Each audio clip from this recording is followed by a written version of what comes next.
बिस्मिल्लाहिर्रहमानिर्रहीम। अस्सलाम वालेकुम वरहमतुल्लाहि वबरकातुहू। आप देख रहे हैं लर्न अकाउंटिंग और मैं हूं कमर सोहरवर्दी। आज हम रेशोज़ के जो पास पेपर्स के एनालिसिस हैं वो स्टार्ट करना चाह रहे हैं। तो उससे पहले मैंने बेहतर समझा कि मैंने देखा है कि बीकॉम के बहुत से स्टूडेंट्स जो हैं वो गेस मांग रहे हैं और ये चाह रहे हैं कि जी कौन से क्वेश्चंस आने हैं। वो ना सिर्फ ये चाहते हैं कि जी कौन से चैप्टर में से आने हैं, बल्कि ये भी पता चल जाए कि कौन से क्वेश्चंस अहम हैं। जबकि मेरा ख्याल है कि बच्चों को अपने कॉन्सेप्ट्स पे बात करनी चाहिए और उसको क्लियर करना चाहिए, सवाल जहाँ से भी आए और जो भी आए, ठीक है। अलबत्ता जो मतलब उसमें अपनी जहानत से आप लोग कर सकते हैं वो कर सकते हैं। फॉर एग्ज़ाम्पल ये एक्टिविटी आप देखिए, हमें जो है ये है हमारा सिलेबस पंजाब यूनिवर्सिटी की तरफ से। इसमें ये ratio analysis, solvency, profitability, efficiency और मार्केटेबिलिटी के स्टॉक एक्सचेंज के हवाले से उसकी जो शेयर्स हैं किसी कंपनी के, उसके मार्केट वैल्यू के लिहाज से उसको मतलब हमने एनालिसिस करना, ठीक है जी। इसमें हम ये टोटल सिलेबस में से ये हम कर चुके हैं, ये अब करने जा रहे हैं रेशो वाला। फिर हम ये करेंगे इंशाल्लाह नेक्स्ट जो है कॉन्ट्रैक्ट अकाउंट, और फिर हम करेंगे ब्रांच अकाउंट। अगर मैं आपको यहाँ ले जाऊँ, ये एनालिसिस मैंने आपको दिया हुआ है पास पेपर्स के एनालिसिस के हवाले से।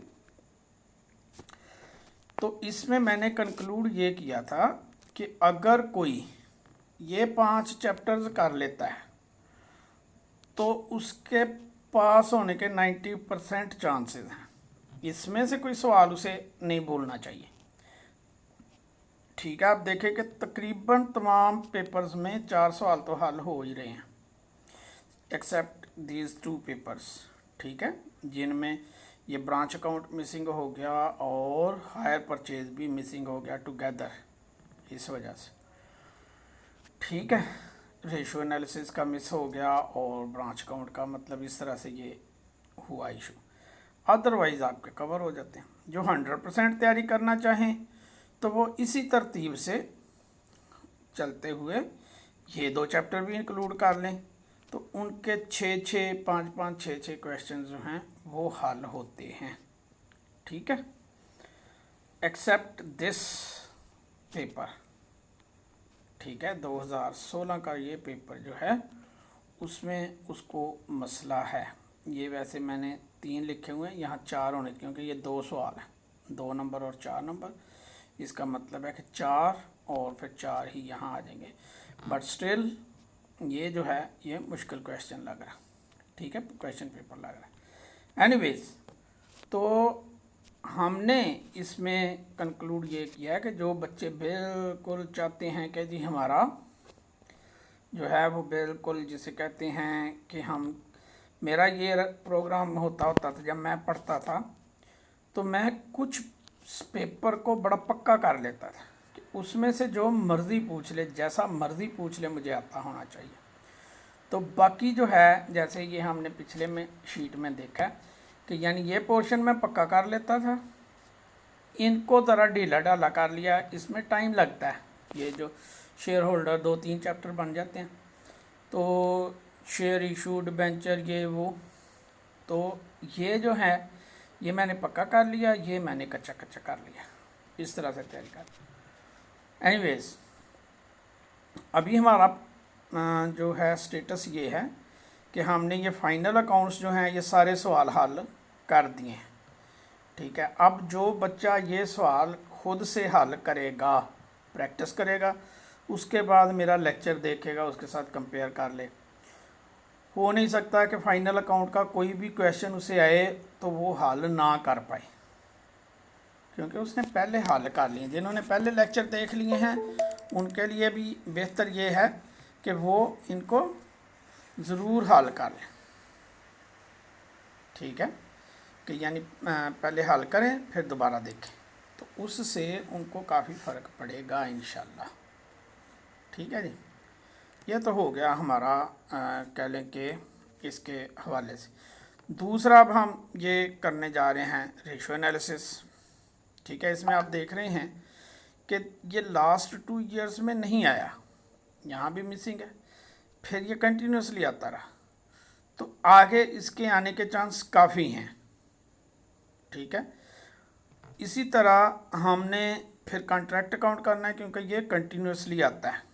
कॉन्ट्रैक्ट अकाउंट के बाद हमने चौथे नंबर पे ये हायर परचेज रखा है कि ये भी कंटिन्यूसली आता है। ठीक है, पाँचवें नंबर पे हमने ब्रांच अकाउंट रखा है।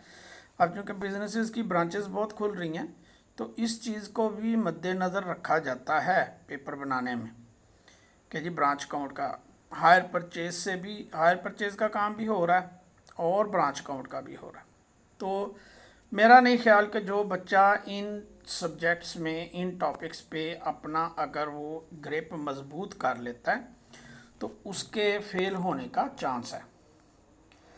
अब जहाँ तक रेशो एनालिसिस की बात है तो ये मैंने पास्ट पेपर्स जो हैं उसमें से देखा कि कौन कौन सी रेशोज़ जो हैं वो पूछी गई हैं।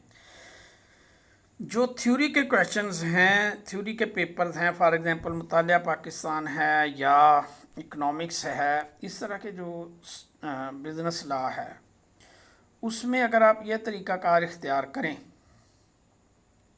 ठीक है, ये भी एक एनालिसिस का तरीक़ाकार है। तो एक तो मैंने पास्ट पेपर्स का आपको दिया, ये भी पास्ट पेपर से ही आया है, लेकिन ये हमने सिर्फ एक सवाल का एनालिसिस किया। ठीक है, अभी इस पे हम आते हैं, लेकिन मैं ज़रा पाकिस्तान स्टडीज़ और इकनॉमिक्स, बिज़नेस लॉ, इस तरह के जो सब्जेक्ट्स हैं, फ़र्ज़ करें आपने ये 5 सवाल आते हैं, जैसे इसमें 4 रेशो आई हैं, ये आप तरीक़ाकार समझ लें, इसी तरीके से आपने उसको लिस्ट कर लेना। ये 13 रेशोज़ आई हैं, वो आपके सवाल होंगे 20 से 25 के दरमियान, 22, 23, इतने सवाल बनेंगे टोटल इकोनॉमिक्स के जो उसने पूछे होंगे। थोड़े बहुत वर्ड्स की चेंज के साथ सवाल वही होंगे।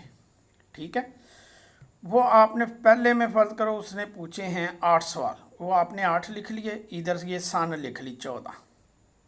मैं हो सकता है इकोनॉमिक्स का भी एनालिसिस आप लोगों को दे दूँ। तो फिर अगर जैसे इसमें है, अब ये तरीक़ाकार आप देख लें। पहले 14 में मैंने देखा कि ये 4 रेशोज़ पूछी गई हैं। अगले साल में ये 2 रेशोज़ पहले भी पूछी गई थी और ये 2 नई लिख ली मैंने। ठीक है, उससे अगले में फिर यही पूछी गई, उससे अगले में फिर यही पूछी गई, उससे अगले में ये एक पुरानी रेशो पूछी गई और 3 इनमें से पूछी गई। अभी तक हम 6 से बाहर नहीं निकले हैं। ठीक है, उससे अगले में 2 इन 6 में से पूछी गई और 3 जो हैं वो नीचे नहायत आसान सी, जो हम कास्ट काउंटिंग में अक्सर पढ़ते हैं, वो पूछी गई। 5 रेशो पूछी गई। 18 में 3 इन 6 में से पूछी गई, कौन कौन सी हैं वो मतलब लिखा हुआ है, और 2 जो हैं वो नई आ गई, वो मैंने नीचे नई लिख ली।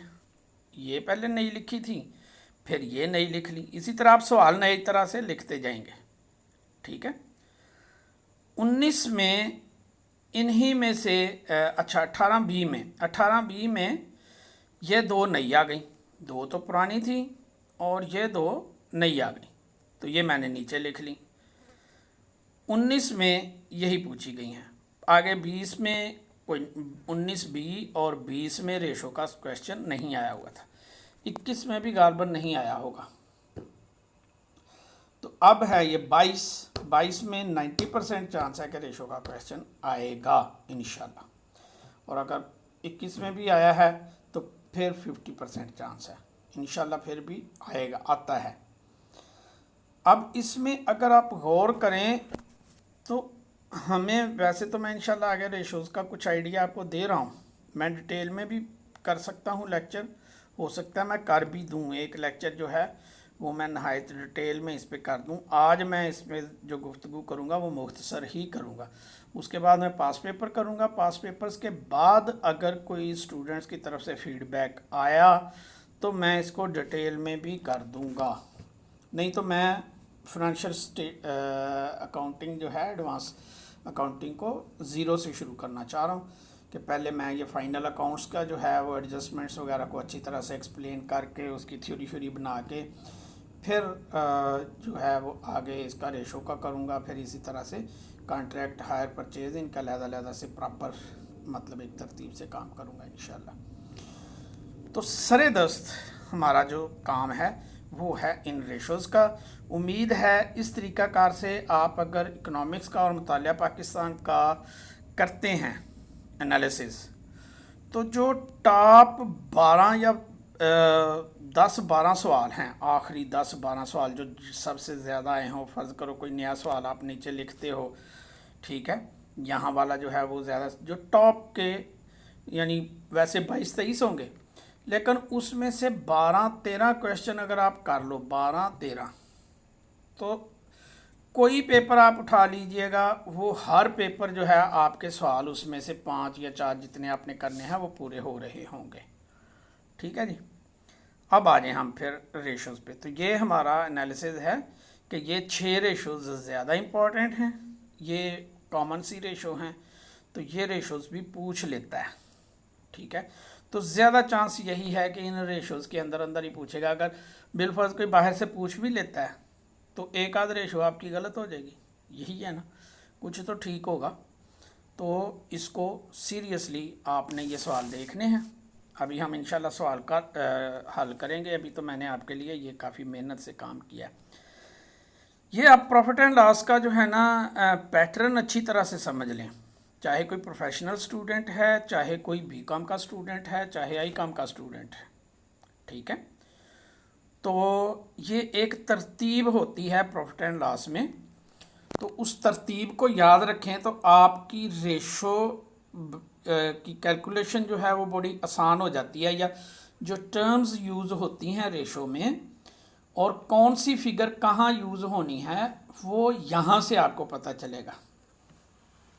ठीक है, अब प्रॉफिट ये देखें, अगली शीट है कितने प्रॉफिट्स, सॉरी ये कितने प्रॉफिट हैं, ये सारे प्रॉफिट हैं जितने ग्रे हैं, तो उन कौन से प्रॉफिट के साथ कौन सी रेशो जो है कैलकुलेट होनी है वो ये समझ लेंगे तो वो आपको रट्टा लगाने की, फार्मूला रटने की ज़रूरत नहीं पड़ेगी। आप यहाँ से वो चीज़ समझ लें। सेल है, ठीक है, अगर कोई सेल रिटर्न्स हैं या कोई और इशू है तो नेट सेल्स जो हैं यहाँ आ जाएंगे। तो एक तो ये नेट सेल बहुत यूज़ होती है, अगर कोई रिटर्न वगैरह नहीं है तो यही सेल ही यूज़ हो जाएगी। फिर है opening stock, opening stock use होगा। एवरेज स्टॉक आना है, एवरेज स्टॉक में ये ओपनिंग स्टॉक जमा ये क्लोजिंग स्टॉक, दोनों को जमा करें डिवाइडेड बाय 2, ये एवरेज स्टॉक आ जाएगा, ये यूज़ होना है। ठीक है, परचेजेज़, परचेजेज़ में अगर रिटर्न्स भी हैं तो नेट परचेजेज़ आ जाएंगे। ठीक है, ये यूज़ होने हैं मुख्तलिफ जगह पे आपकी कैलकुलेशन में। ठीक है, अच्छा जी, डेप्रिसिएशन एक्सपेंस है, सम टाइम ये हम ऐड बैक करते हैं फॉर कैश फ्लोज और some other ratios in advance level, इसलिए मैंने यहाँ इनका जिक्र किया है। अदर डायरेक्ट एक्सपेंसेस वो भी हमने यहाँ जिक्र कर दिए हैं। तो total cost of goods sold जो है वो ये है, और ये हमारा ग्रॉस प्रॉफिट है।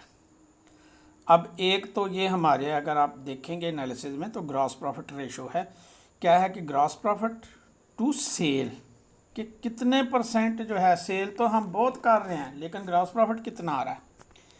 ठीक है, तो हम इससे हमारी जो ओवरऑल एफिशिएंसी है वो पता चलती है। ग्रॉस प्रॉफिट के बाद जो हम ऑपरेट करने के लिए, एक होता है बिजनेस एक्टिविटी, एक होता है नॉन बिजनेस एक्टिविटी, जो हमारे नॉर्मल ऑपरेशन हैं। हम फॉर एग्जांपल गारमेंट्स बनाते हैं तो that is our normal activity, but some time मैं अगर कोई पैसे बचे हुए हैं इस वक्त, मुझे पता है कि मुझे जो है 2 महीने बाद चाहिए, तो मैं कुछ शेयर्स ख़रीद लेता हूँ।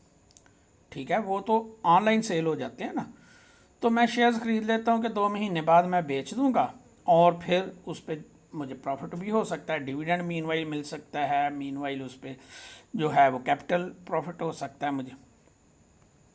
तो वो ऑपरेशनल एक्टिविटी नहीं है, वो हमारी एक एक्स्ट्रा जो है नॉन ऑपरेशनल एक्टिविटी है।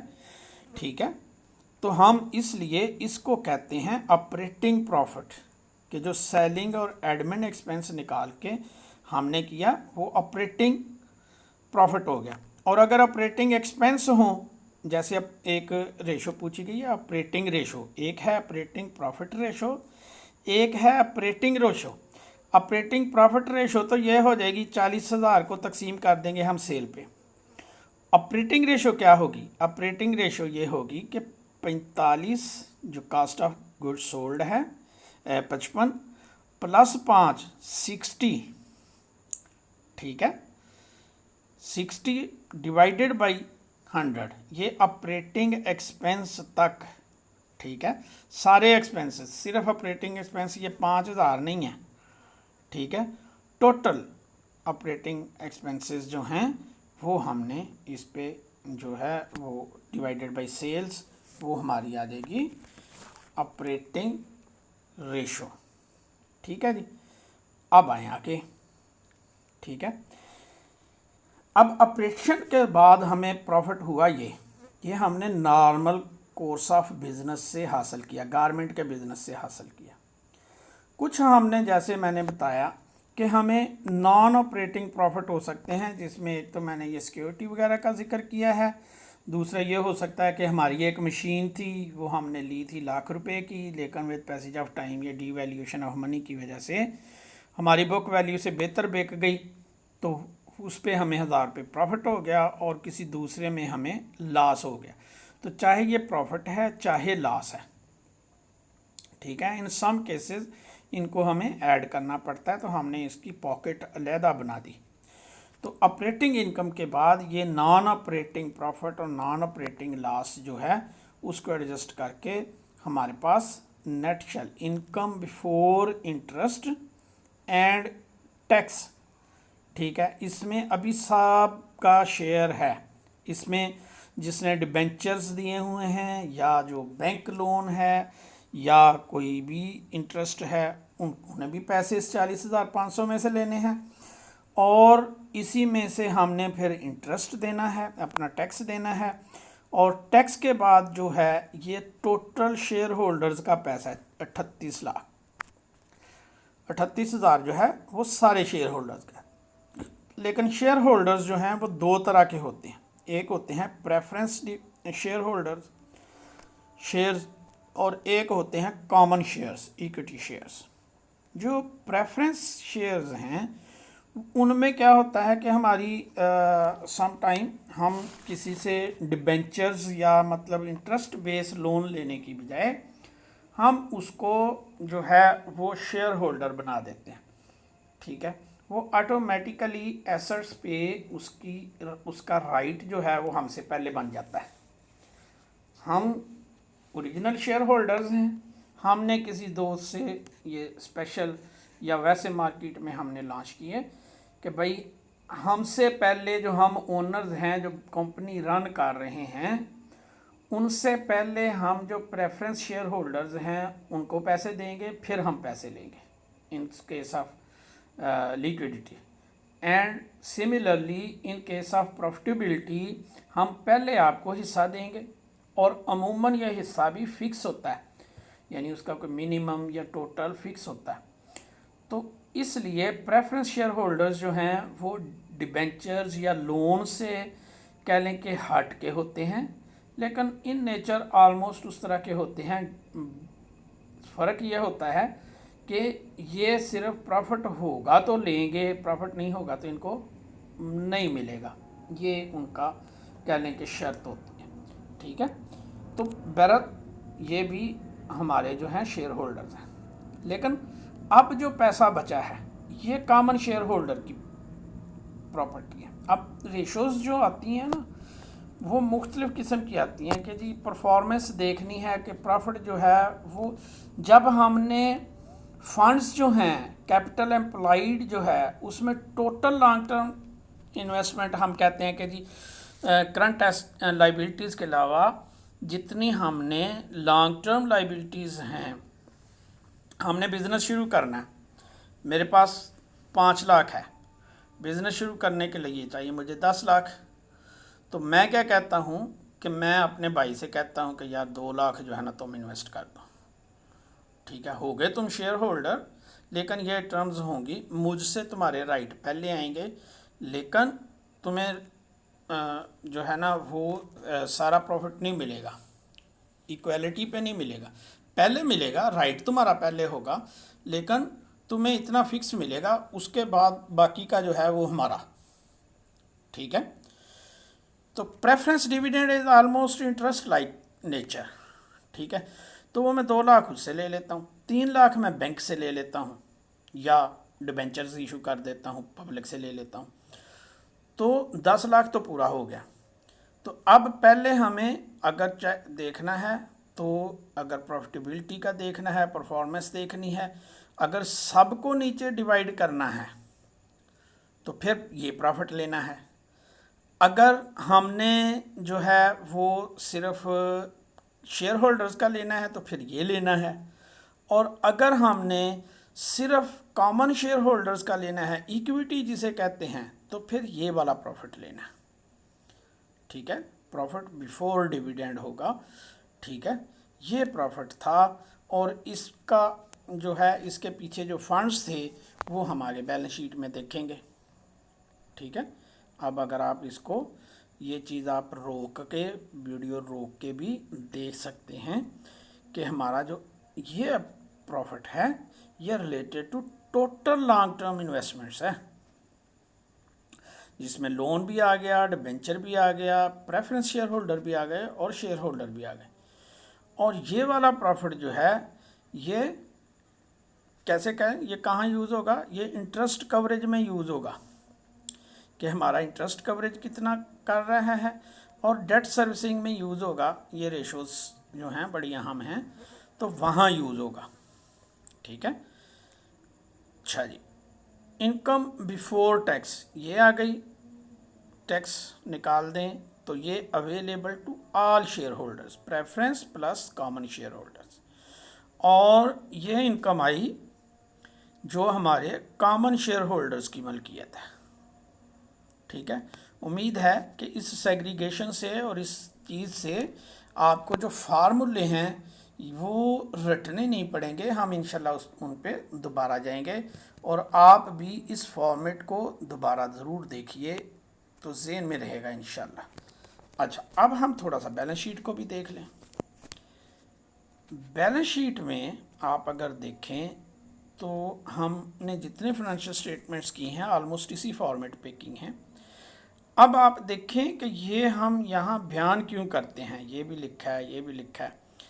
ठीक है, इसको बयान इसलिए करते हैं कि 3000 शेयर्स ऑफ कॉमन मतलब शेयर्स जो हैं वो हमने इशू किए हैं ऑफ ₹10। ठीक है, 30,000 के। तो हमने फ़र्ज़ करो जो हमारा profit available to common shareholders है जो सबसे एंड पे आया है, ठीक है, वो कहाँ से आया, एंड पे आया, वो आया ये 30,000। ठीक है, तो हम उस प्रॉफिट को कहते हैं कि भाईजान ये प्रॉफिट जो है ये अवेलेबल है टू कॉमन शेयर होल्डर्स। ठीक है, ये आफ्टर डिविडेंड का बैलेंस है, वहाँ तो 35,000 है। ठीक है, तो 35,000 किसका है, इन लोगों का, क्योंकि उसमें से ये जो प्रेफरेंस शेयर होल्डर्स हैं ये कॉमन शेयर होल्डर है, ये प्रेफरेंस शेयर होल्डर है। ठीक है, अब ये पैसा जो है इसमें ये तो उन्होंने शुरू में लगाया था, ये with passage of time profit कमाते रहे, घर नहीं लेके गए, उसी कंपनी में री इन्वेस्ट कर दिया, और ये भी वही पैसा है जो किसी ख़ास मकसद के लिए कंपनी में ही पड़ा है, कहीं और इन्वेस्ट किया हुआ है या इसको करना चाहते हैं। तो इस पैसे को 85,000 किसका है, ओनर्स का, चाहे वो 1 है, चाहे वो 10 हैं, चाहे वो 2,000 हैं, चाहे वो लाख हैं। जो स्टॉक एक्सचेंज की कंपनियां होती हैं वो उनके मतलब 3-3, 4-4, 10-10, 20-20 हज़ार जो है वो शेयर होल्डर्स हो सकते हैं। ठीक है। तो प्रेफरेंस शेयर होल्डर ये है, उनकी वैल्यू ये है। तो अगर इन दोनों को हमने देखना है कि हमारा जो इसमें, अच्छा चलें पहले हम इंडिविजुअल देख लें फिर हम टोटल का देखते हैं। लॉन्ग टर्म लाइबिलिटीज़, हमने डिबेंचर्स इशू किए हुए हैं 50,000 के और 9% बैंक लोन भी लिया हुआ है। ठीक है, तो ये हमारी लॉन्ग टर्म लाइबिलिटीज़ हैं 80,000 की। ठीक है, और करंट लाइबिलिटीज़ ये मुख्तलिफ हैं और उनका टोटल है 70,000। ठीक है, इसमें आप अगर देखें क्रेडिटर्स हैं, बिल पेबल, ठीक है, ये भी क्रेडिटर्स ही हैं। जब हम क्रेडिटर टर्नओवर या इस तरह की चीज़ देखेंगे तो इन दोनों को जमा करेंगे। ठीक है, ये याद रखना, क्योंकि ये क्रेडिटर्स की ही शक्ल बदल गई ना भाई। ठीक है, ये समझ लें कि पैसे लेने नहीं जाने पड़ेंगे, जब वो लेके गया तो पहले ही उससे लिखवा के रख लिया। ठीक है, बिल पेएबल ये है। Provision for tax, dividend payable, interest payable और लोन पेएबल दिस ईयर की जो इंस्टॉलमेंट है उसको इसमें से निकाल के यहाँ करंट में लगती है। ये साल के बाद वाली बात है, ये लॉन्ग टर्म है, ये शॉर्ट टर्म है। ठीक हो गया, तो ये सारे मिला के ये हमारी करंट लाइबिलिटीज़ बन गई। अब इसके जो एनालिसिस होते हैं ना, वो होते हैं इन्हीं फिगर्स के आपस में कुछ ना कुछ एनालिसिस होते हैं। फॉर एग्जांपल हम देखते हैं कि टोटल जो ये 2,55,000 है उसमें शेयर होल्डर्स का कितना है। उन्होंने कहा जी वो तो 85,000 है सिर्फ। हमने कहा नहीं नहीं सारे शेयर होल्डर्स, हमने कहा जी 1,05,000। आधा जो है वो किसने इन्वेस्ट किया हुआ है टोटल का, वो जनाब शेयर होल्डर्स ने किया हुआ है। और लॉन्ग टर्म के हवाले से हमने कहा जी शेयर होल्डर्स का जो है वो 120% है, या 82, यानी एक रेशो है। इनको हम कहेंगे कि टोटल अगर ये मिला के 1,85,000 है तो उसमें से शेयर होल्डर का जो है वो 1,05,000। तो शेयर होल्डर्स ने इनसे थोड़ा सा ज़्यादा इन्वेस्ट किया हुआ है। अब ये एक इसमें होता है कि ये जो लॉन्ग टर्म लाइबिलिटीज़ होती हैं या जो ये इंटरेस्ट बेस्ड लाइबिलिटीज़ होती हैं ये सस्ती पड़ती हैं। ये जो है वो एज अ कैपिटल महंगी पड़ती हैं। ठीक है, तो ये सस्ता पैसा होता है, इसको यूज़ करके हम प्रॉफिटेबिलिटी कमाते हैं। ये खैर आगे एडवांस लेवल की बात है, लेकिन ये एनालिसिस इस तरह का होता है। इसी तरह हम देखते हैं कि हमारे जो एसेट्स हैं, करंट एसेट्स हैं, वो 1,25,000 के हैं और हमारी करंट लाइबिलिटीज़ 70,000 की हैं। ये सबको भी फौरी तौर पे पैसे देने पड़े तो क्या हम दे सकते हैं? हाँ जी, हम दे सकते हैं। 1,25 में और 70 में बड़ा मतलब वाज़ेह फ़र्क है। लेकिन ये दो चीज़ें मैंने रेड की हुई हैं कि यार ये आ जाएंगे पैसे, डेटर्स आ जाएंगे, जैसे इनके देने हैं इनसे लेने हैं। ये फ़र्ज़ करो 15 दिन में मांग लेते हैं तो हम 15 दिन में इन सब को कैश में कन्वर्ट कर सकते हैं। ये दो तो हैं ही कैश। ठीक है, ये भी आलमोस्ट कैश की तरह ही है। और ये डेटर्स और बिल रिसीवेबल, ये हमारे डेटर्स हैं सारे, बिल रिसीवेबल भी डेटर्स हैं 40,000। इसको हम रिकवर कर लेंगे। तो हमें पता चला कि 25 में से 90,000 के तो हमारे पास ये कैश है। तो ये अगर 1/1 भी होता, current liabilities equal to this one, ये रेड वालों के अलावा, तो भी ये सेहतमंद बात है। लेकिन हमारा तो उससे बेहतर है, तो ये बड़ी अच्छी बात है। ठीक है, तो ये इस तरह के रेशो का मतलब है ये analysis, current liabilities over current assets. ठीक है, current assets over current liabilities 125/70, ये हमारी करंट रेशो है मशहूर मरूफ। और 1/25 में से 35 निकाल दिया, 90 बचा, तो 90/70 ये हमारी लिक्विडिटी या लिक्विड एसेट। लिक्विड क्या होता है? कैश। यहाँ हम लिक्विड कहते हैं कैश को, कि जो बिल्कुल जो है वो कैशेबल कह लो कि चीज़ें हैं। इन दोनों को क्यों निकाल दिया? स्टॉक हमारे पास प्रोडक्शन का प्रोसेस है, गाहक आए ना आए, कब कन्वर्ट होगा, साल से पहले पहले तो हो जाएगा नॉर्मली। फ़र्ज़ करें हम इसका टर्नओवर निकालते हैं, ये भी आगे हम देखेंगे कि स्टॉक का टर्नओवर है, हम कहते हैं जी कि 25 दिनों में आ जाता है, रुपीज़ में कन्वर्ट होता रहता है। कोई कहता है जी हम 1.5 महीने में कन्वर्ट कर देते हैं, कोई कहता है जी 2 महीने में कन्वर्ट कर देते हैं।